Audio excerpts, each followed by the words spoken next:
You know who I am? Hey, Bub. Bubs. Bubbles. What's up, Bubbles? I'm a grateful addict. In a show with as many amazing characters as The Wire had, it can be easy to forget about Bubbles. In fact, when I did my reaction series, people pointed out I often forgot to talk about Bubbles' story. Though he's been a part of the plot since the pilot episode, he's often served as the comic relief of the series, and it's easy to forget about his storyline when compared to the much more dramatic moments of the show. However, there's a reason I chose to end the character section with Bubbles. Though he's a comical character, he goes through some of the deepest and most realistic tragedies of the series. And in a show as bleak and hopeless as The Wire, he's one of the few characters that actually gets a happy ending. So let's end these character videos on a positive note, and take a look at Bubbles, everyone's favorite junkie. There's something about this guy. I mean, he's just... I don't know, the more he talked, the more I felt like it was him I really wanted to write about. Reginald Cousins, known by his nickname Bubbles or Bubs, is a heroin addict living in the streets of Baltimore. However, despite his addiction, Bubbles is a sweet and caring person, never interested in hurting anyone but himself. There's a scene where he reluctantly goes along with his friend's plan to threaten a working man on a ladder and scam him out of some money. Bubbles doesn't like this approach and leaves his partner after this, preferring to earn his high with work that doesn't hurt anyone else. I'll talk about this more in a later section, but Bubbles reminds me of Gary McCullough from The Corner, the book/miniseries that serves as a kind of predecessor to The Wire. Like Gary, Bubbles is a deeply intelligent and mostly honest addict. He differentiates between capers and crimes. A caper is a way to make money that doesn't involve hurting anyone, like when they steal copper pipes and sell it back to the company they stole it from. Also, like Gary, he's an incredibly hardworking individual, only in his case, he works hard to get high. He's constantly coming up with ways to earn money, including running a mobile store in the streets. Bubbles also states that he's held multiple jobs over the years. Me, I've been working since I was a kid. Yeah? What's your resume read like, Bubs? Just curious. Well, I ain't claiming no payroll job, Kino. But it's been a while since I punched the clock. Bubbles is also very streetwise. He knows how to survive on the corners, and he knows all of the local players in the city.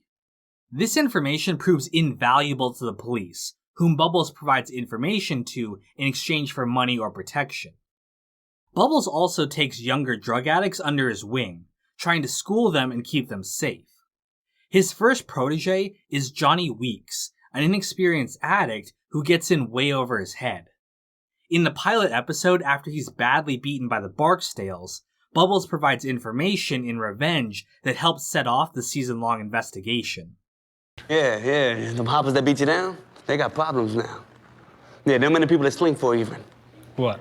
I put the police on their ass. Though Johnny recovers from the beating, he descends further and further into drugs, even worse than Bubs, who has a general control over his addiction. Johnny eventually overdoses on the easy-to-acquire heroin in Amsterdam, something Bubbles warned him could happen if he wasn't careful. No, man, you won't fall out, man, slamming shit like that one of these days, boy.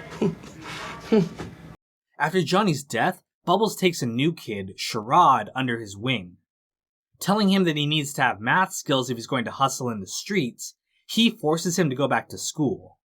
However, Sherrod isn't ready to deal with the grade that they advance him to, and this creates a rift between him and Bubs. Eventually, they patch things up, but Sherrod accidentally takes the poison drugs Bubbles was going to use against his bully. Finding him dead, Bubbles is overcome with guilt. He tries to turn himself in for the death, and even tries to hang himself. In an unexpected moment of compassion, Landsman has him sent to a psych ward instead of prison. Sad-ass motherfucker's carrying more weight than we'll ever put on him. What about the clearance? Fuck the clearance. Now, Bubbles' nurturing of younger addicts is of course a part of his good nature. However, there's more to it than that. It's made clear throughout the series that Bubbles does not enjoy being an addict, not in the way that others do. He never loses himself entirely in the drugs like Johnny does. Bubbles needs to get high, but at his core he feels guilty about his addiction and yearns for something more in life. In this way, him being a mentor to these kids is a way for him to do something meaningful with his life. It's the same thing we see Cuddy do after he leaves the game.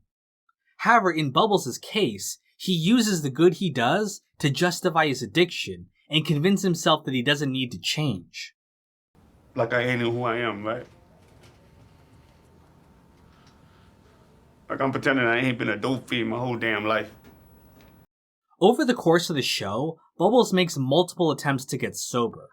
The first time is in season 1. He does manage to clean up, but the stress of Kino's shooting and the pressure from the police push him back onto the drugs. The next attempt is in the 5th season, after Sherrod dies. Though Bubbles has gotten sober, he's still holding on to the guilt he feels over Sherrod's death. His sponsor Waylon urges him to talk about his feelings, as if he keeps it inside of him, it will inevitably lead to another relapse. You gotta let it out to let it go. I'm your sponsor and I'm telling you, you gotta get out of your head. Eventually, Bubbles is convinced to share his pain, not only with his Narcotics Anonymous group, but also as a story in the Baltimore Sun.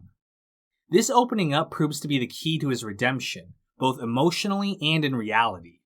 You see, every time Bubbles has attempted to get sober, he stays in his sister's basement.